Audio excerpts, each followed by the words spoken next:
मैंने एक वीडियो देखा था आपके आधारशिला के इंस्टाग्राम पे। एक बेटा आता है, बाइक से उतरता है, वो जो उनका बैग होता है फेंक देता है, दादी को उतार के देता है और चला जाता है।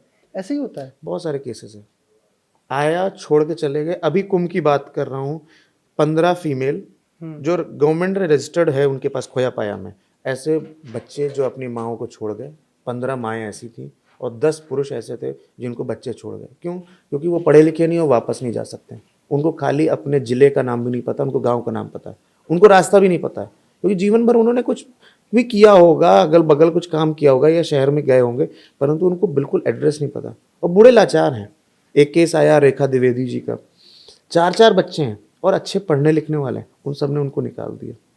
बहुत परेशान थी, मतलब ये नेशनल न्यूज़ थी। कॉल आया, हमने तुरंत ही रिस्पॉन्स किया।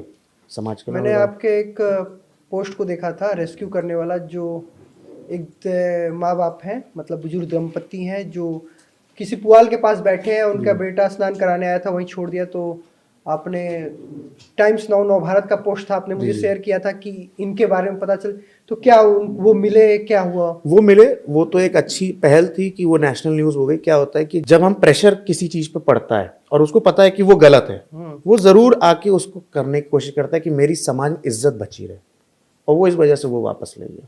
तो ऐसे अगर मैं आपको केसेस बताऊं तो 29 केस ऐसे हैं प्रयागराज में जिनकी माओं और बाप पिताजी को हमने वापस घर भेजा, कॉम्प्रोमाइज़ कराया, उनका सुलह कराया और वो लोग वापस तो गए। उसके बाद आप मॉनिटर करते हैं? मॉनिटर करते हैं 6 महीना।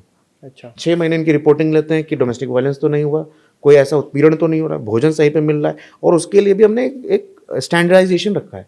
वजन बढ़ा नहीं बढ़ा, अगर वो भोजन कर रही है महिला, उसको भोजन मिल रहा है, स्टैंडर्डाइजेशन में वो दिखाएगा कि वजन बढ़ा है, घटा है तो बीमारी होने से घटा है, तो बीमारी का रिकॉर्ड तो होगा ना उनके पास।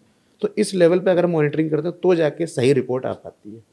तो ये रहता है इसमें हम लोग। तो ये बताइए कि ऐसा, चलिए ठीक है, कई लोग होगा बच्चे फॉरेन रहते हैं, तो माँ बाप फॉरेन नहीं जा पाते हैं, पासपोर्ट वीज़ा नहीं मिल पा रहा है।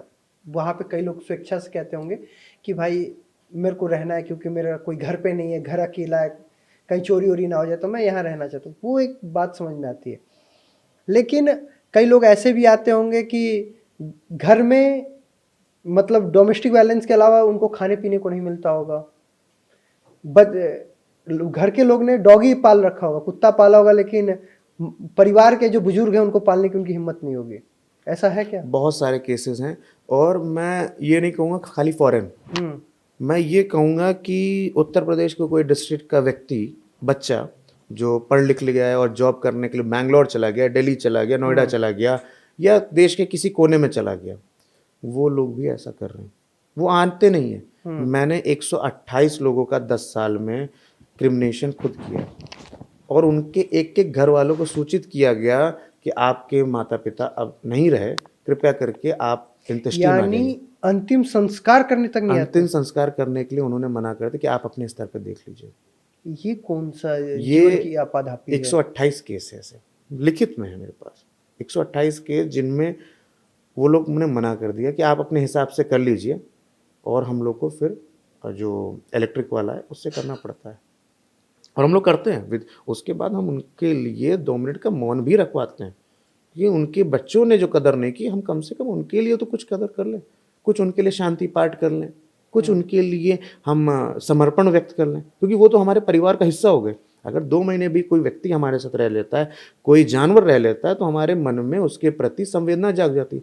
वो तो एक पूरा व्यक्ति है, चलता फिरता रहता खाता हमारे साथ है, तो उसके प्रति तो हमारा सम्मान और बढ़ जाता है कि आज व्यक्ति नहीं रहा, क्या है कैसे वो हमें नहीं पता, लेकिन वो व्यक्ति है, और हम लोग संवेदना रूप से उसके लिए सारी चीज़ें करते हैं।